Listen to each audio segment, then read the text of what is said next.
Hi, I'm Denise Jagroo, and welcome to my web series, The Real Story. These are real stories from real people. I hope these stories will inspire and educate you. The past couple of webisodes, we've had a lot of heavy topics like cancer and suicide, so I wanted to lighten it up a little bit today, but still moving along with the theme of mental health.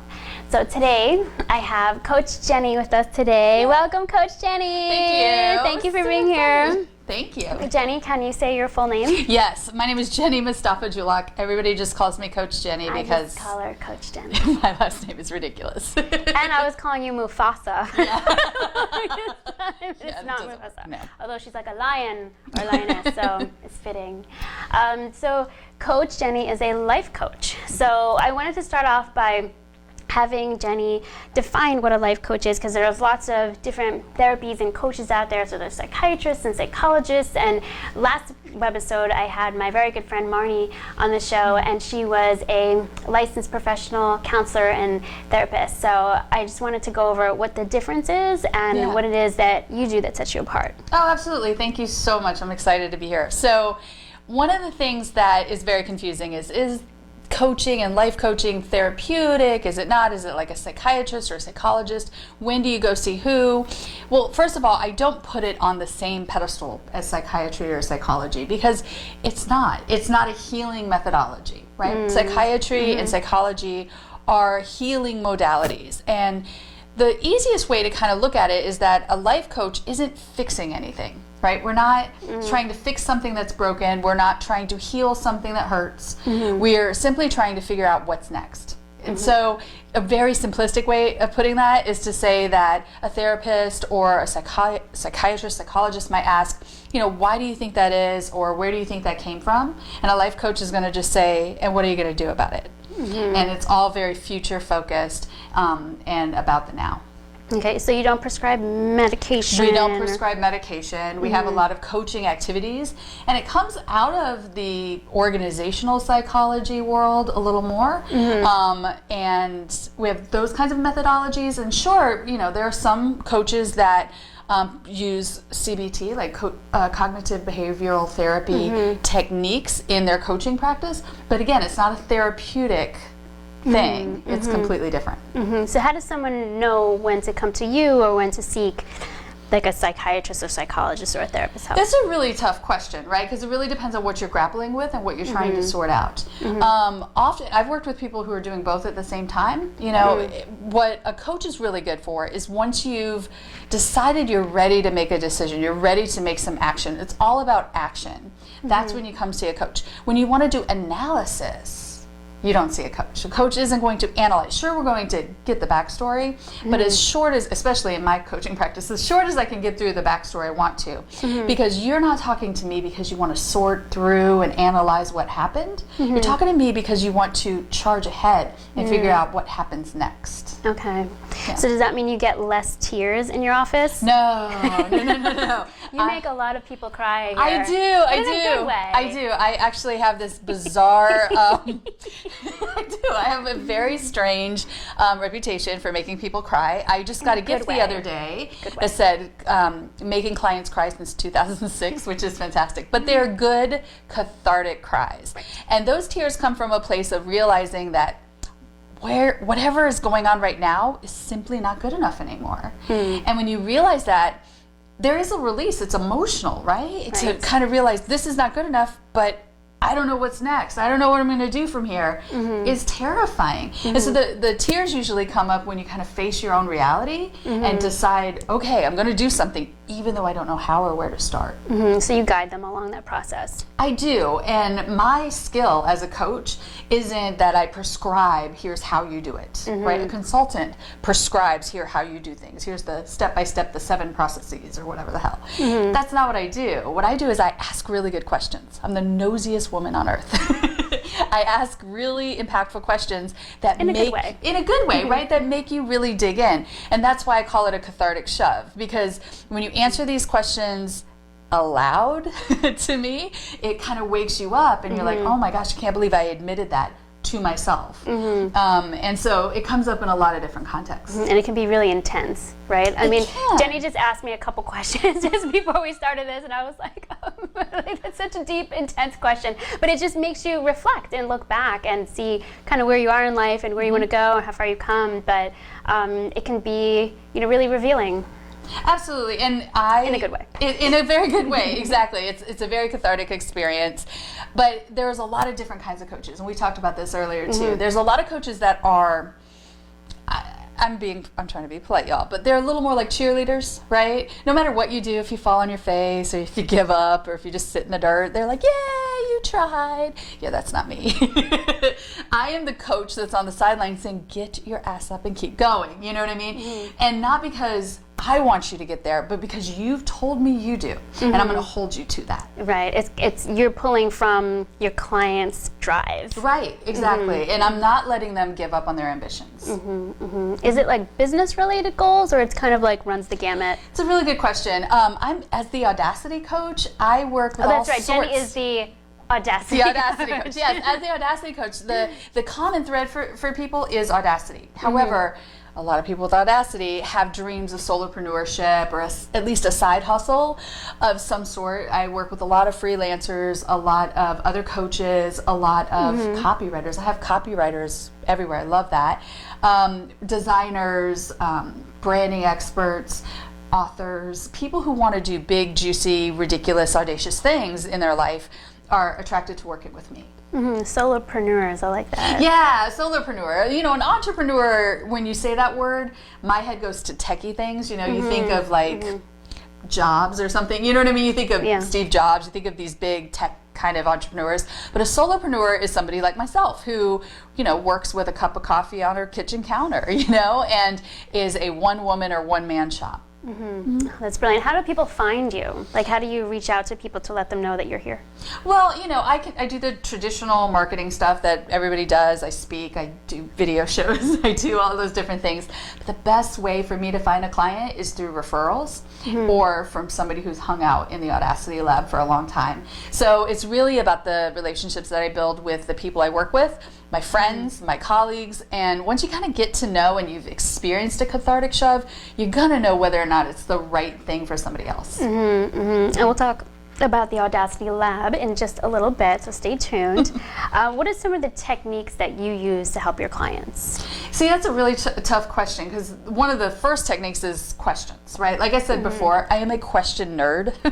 It's actually like a weird thing because you can't put it on a resume. I wish I could. I ask really good questions. I'm fascinated by crafting the perfect open-ended, juicy, cathartic, shovey question. So that's the core of what I do. But what I do is I make sure I help people see 4 aspects of Audacity. And that's possibility, ambition, confidence, and tenacity. So the possibility is waking you up to there could be more, right? There could be more options for you. You could do so much more. You could see so much more, experience more, create more, and just realizing that there's this whole host of opportunities that you may not be even seeing or aware of because you're so stuck in the status quo is huge. And then there's ambition. What the heck do you want?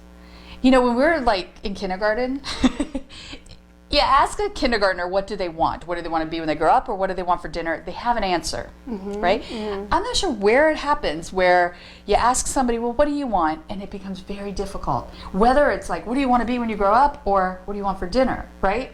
Sometimes what do you want for dinner is even worse. I reconnect you with your ability to say what you want and to know what you want. And then I build up your confidence. And I don't build up your confidence because I have some confidence pills. Again, I don't prescribe anything.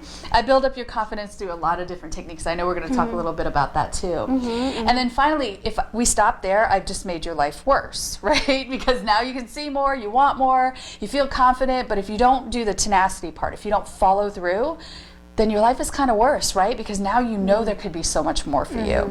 So I have to help you across the finish line as well. What do you do when people are just so stuck in their fear to even start to get going? Like they're just stuck in these limits that don't even really exist, these 4 walls, Fear is a big one, because what I do is I switch your brain around. So let's talk about fear, right? People look at fear as this big, scary thing that they have no control over. I don't think it is. I think it's our body's way of giving us this beautiful tool. Because it's your body's way of saying, wake up, stupid, this is important to you. Right? Like if it's physical fear, wake up, stupid, be scared, and react, respond. Right? So it could be good. It could be a very good thing. I think fear is always a good thing. Because if you're experiencing fear, that matters and you should look at it. So what I have people do is look at the two sides of fear. The first one I do is I kind of call their bluff, right? When you say, I'm really afraid of something, what are you really afraid of? What's the worst case scenario? How bad could it go if everything went wrong? Are we talking you're going to be homeless?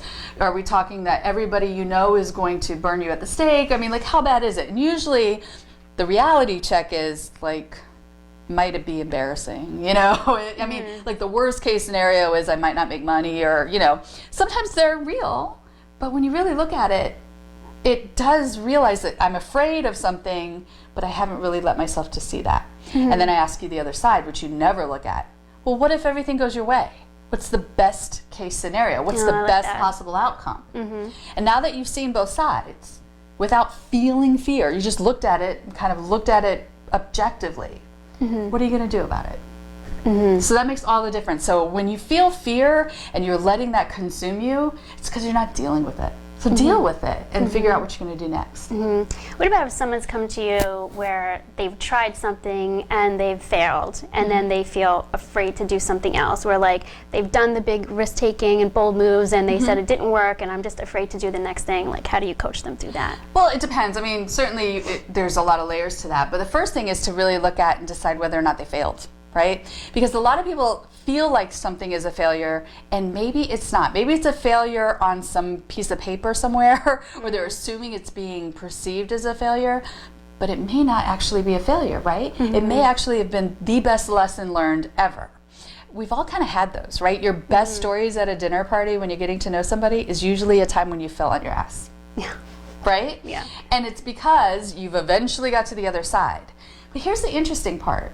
Coaching somebody who has failed to be less risk averse is so much easier than coaching somebody who hasn't failed yet. Because somebody who hasn't failed yet is terrified of failure. Right. Because that is big and scary and I haven't experienced it yet.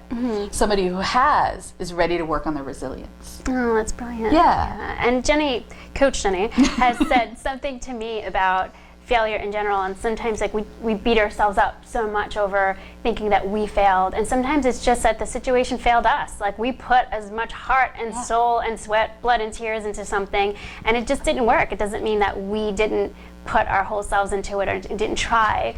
It's just that it just wasn't really meant to be. The whole venture maybe failed us to put us in another direction. Right, and what's so interesting is in the example you're talking about, it woke that person up to another direction. It was like, oh my goodness, now that I've realized, okay, I'm not going to look at that as a failure or spend any more time defining it as a failure, because that's not helping anybody. That's not doing any good for anybody. Right. I'm going to reframe it and say, no, you know what?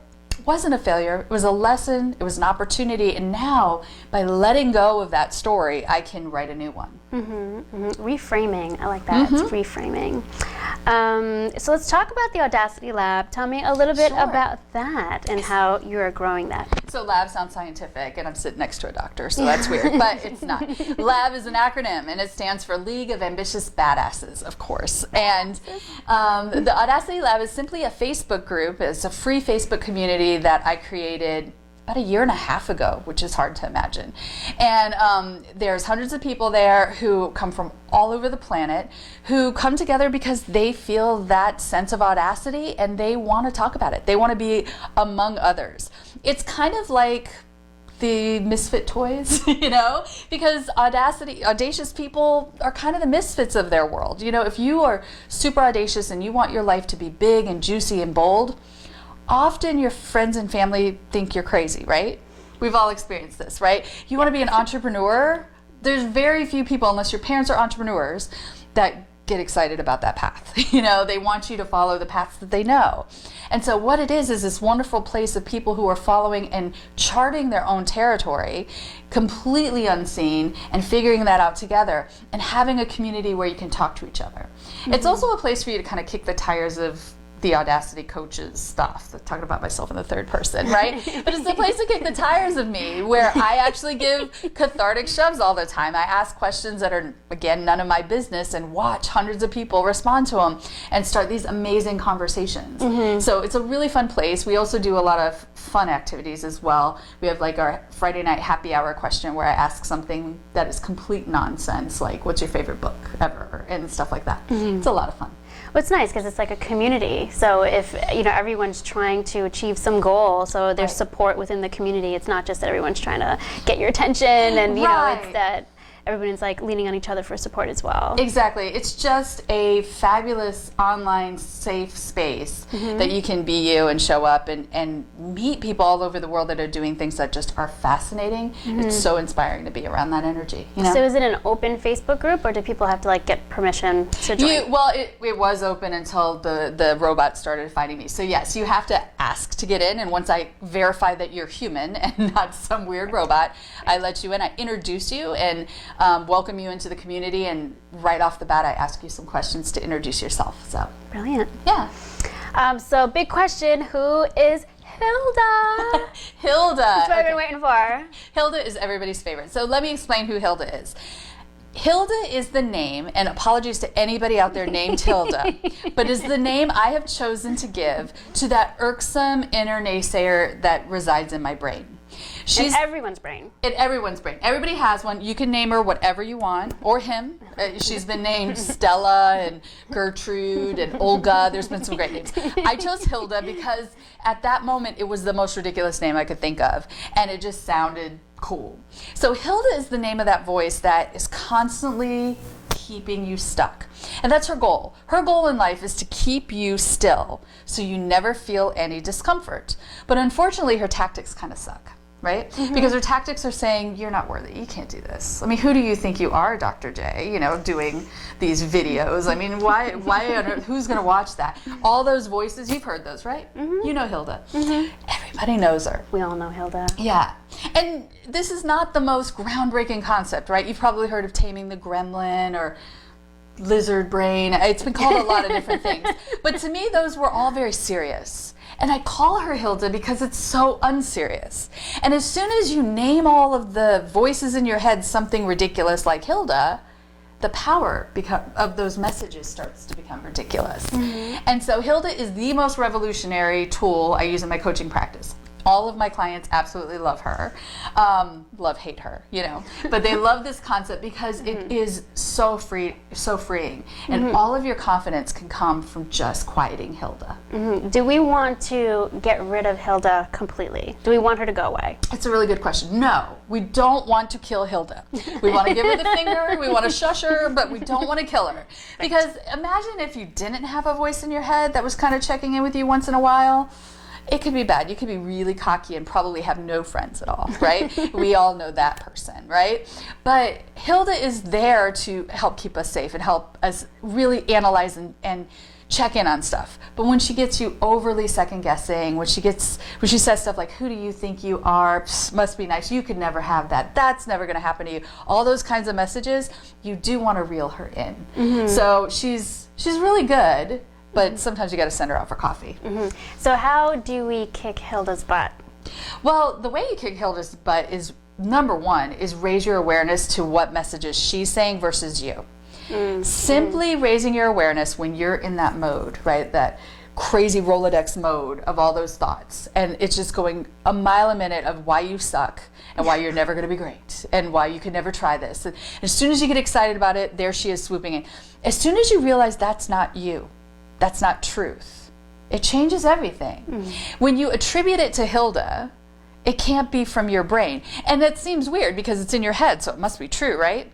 Well, no. I mean, Hilda's been collecting messages since the day you were born.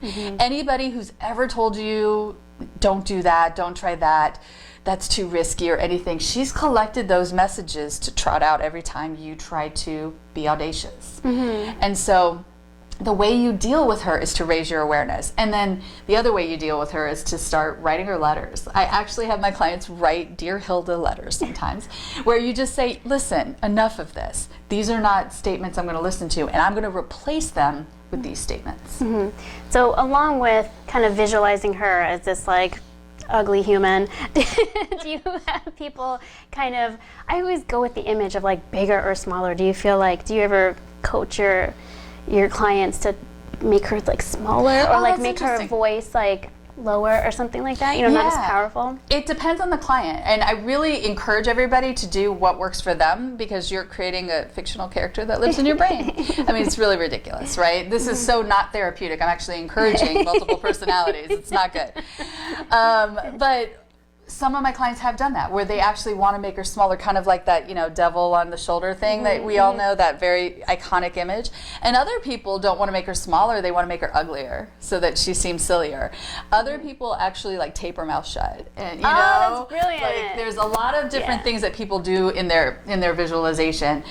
For me, it's more about what I say to her. Okay, Hilda, no, I'm sorry. Shut up, Hilda, we're not listening to that. Or, wow, I just realized I've been talking through Hilda's voice for 10 minutes, and that's what it is. It's really about playing with that imagery, and it is playing. I recognize that this is ridiculous. I underscore and emphasize that I don't take this seriously because I'm tired of taking those messages seriously. And so it's all about playing with it so that it works for you. That's what makes coaching so special, is there's no one-size-fits-all approach. And if you hear Hilda, if I work with a client and they're like, that Hilda thing's too goofy for me, then we move on and find something else. But that hasn't happened yet. And you're putting this into a book format, right? I am. By popular demand. I've been wanting to write a book for some time, and my clients are pushing. They're like, we want a book on Hilda. So I've had her illustrated.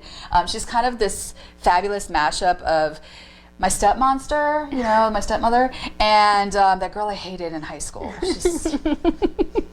That's brilliant. We all have those. Well, I wish you luck with the book. Thank you and very I know much. that it's going to be so successful because we can all relate to that. We all have Hilda. So you do podcasts, right? You record podcasts on a daily basis. Yeah, I'm psycho like that. Tell us a little bit about that. I have a daily podcast that's available on iTunes and Stitcher. It's called Roller Derby for the Soul, which is a tongue-in-cheek way of playing up the Chicken Soup for the Soul. In the life coaching space, Chicken Soup for the Soul is a little more well-known, more acceptable, but my coaching isn't like a sweet bowl of chicken soup. It's more like a game of roller derby. And I learned that roller derby breaks up their plays into these 2-minute jams. So I think that's really cool. So I record about 2-minute podcasts. I feel like that's just the amount of cathartic shove you need. And I do it every weekday, and every Wednesday is devoted to Hilda, actually. Oh, so every day is something different. Yeah, so every day theme? I have a different theme for each day, just mostly to help me keep my content going, because that's important. But yeah, I share stories. I do my favorite things on Tuesdays. We talk about something Hilda's up to on Wednesdays. Thursdays I give more solopreneur tips. And then Fridays I do something called Borrowed Genius, where I'm a big nerd, and so I love to borrow the genius of other philosophers and thought leaders and authors and speakers, and just share a quote that's inspired me and talk about it. That's brilliant. So, thank you. That's brilliant. So check that out if you get a chance. And you do workshops as well in different cities even. I do. So tell us a little bit about that. Yeah, I use the word tour very liberally because I come home in between, but I have a tour of Astonish Yourself workshops. And again, going with the whole Audacity theme, Audacity coaching isn't for self-improvement. Self-improvement's cute, it's lovely, but that just means that, instead of my life sucking, now it sucks a little less. That's just not good enough for audacious people. Audacious people want to have self-astonishment. And so what I do through these programs, I do them online and in person, is I give people a big cathartic shove and wake them up to goal setting that doesn't suck. And you're setting not just goals, but creating projects. I call them Astonish Yourself projects. across my confidence continuum. I have all these different words, right? Across my confidence continuum, so that you have projects and goals that you're working on that you're so freaking excited about. Because when you attain those, it's not going to be like, yay, check it off the list, I attained a goal. No, I've astonished myself. I cannot believe I was able to freaking do that. And so that's what those workshops are all about. It's a lot of fun. Oh, that's brilliant. So you do that in different cities. You've done one just now in Philly, right? Philly was the most recent in September, and I was in Chicago this summer. I'm going to Nashville in February.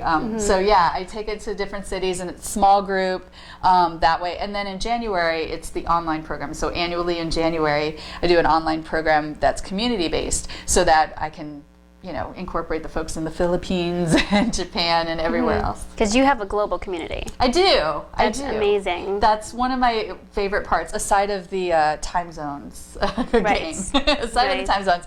But yeah, I have a global community. I love it. Oh, that's so great. Have you done anything that has astonished you? Oh, big time. What's your biggest astonishing goal? Oh, the biggest one? Oh, that's scary. I will admit that writing this book is a big astonishing goal. You know, working towards a book, that was my audacious project for this year. Because I'm not really a writer. I feel like I'm a good speaker, but writing is not actually my forte. I don't know about you, but when I go to write and I put my fingers on the keyboard, it's like I'm writing a English class paper. I don't know what that is. So writing is such a chore for me. So I've been taking a lot of classes and learning a lot about that. So being a published author will be pretty freaking astonishing. So I haven't gotten there yet, but that's pretty big. The biggest one though is truly, this is so corny, but I've been in love for 17 years and my marriage is rock solid. And despite the fact that, you know, being married to another woman is, you know, we got married before gay marriage was a catchphrase. That is pretty astonishing, and that's something that I absolutely love about my life. That is amazing. Inspiring, astonishing, amazing. Thank you. Wonderful, and I congratulate you on that. Thank you. And they are adorable. We are. Can you talk to us a little bit about the inevitability thinking concept? Just to introduce us to that, because I love it. We had this fantastic conversation recently about inevitability thinking. It's this concept that has been talked about by several people. It's not something that I'm claiming is mine. But this concept of inevitability thinking is so perfect for the audacious person. And the idea is that instead of thinking, okay, this is my big goal and it's way the heck out there and I can't even see it, it's about deciding, you know what? I'm going to decide that this dream is inevitable. I'm going to decide that, I'll use myself as an example, that my book on Hilda, it's inevitable that it's going to be a bestseller. Okay? So I just make that decision. Well, that's nice and all, but so what? Now my job is to simply make the conditions, set all of the conditions to get to that goal so that it becomes inevitable. For example, it is inevitable that if I sit down to write the book every single day for at least 30 minutes, that more words will get on the page. Now that seems really small, but it matters, right? Because it's also inevitable if I do that every single day that I'll get better at writing. And then it's inevitable if I get better at writing that the book is going to be good. And it's inevitable if I bring in some of the expertise I don't have, editing, proofreading, book covers, all that stuff, and hire all these great people that I know are really great at this, that the product's going to be really packaged well and be very good. So it's inevitable that I can get through all these steps. So what I'm saying is I am behaving and making choices based on this inevitable outcome that just has to happen because it will. If I keep doing those things, it's inevitable. And it's a real mind shift from, I hope that happens. Right? I'm not saying hope is bad, but hope is this weird crutch that we have, right? The word hope. When we say we hope for something, typically that means I'm going to try. You're not allowed to try in my coaching practice, because trying is nothing. Yoda covered that early on, right? No trying. You want to actually decide this is something you want to do. So what I push people to do is really think about, okay, so here's the outcome I'm trying to get to. What are the conditions that I need to put in place? I'm going to make those decisions and choices to make that happen. I like that. I like that a lot. It's really important for goal setting, I think. And do you do visualization with that, or? Well, it's interesting because visualization is pretty woo-woo, right? The idea of visualization and guided meditations, I tried it once, it went really bad because they laughed at me. Because I'm not a very woo-woo person. I'm so practical and hands-on that I don't really work around that. However, what I do create is I co-create with the client what it is they need. So I have a couple clients that are the Post-it note clients. That's what I like to call them, right? They are obsessed with Post-it notes. It really works for them.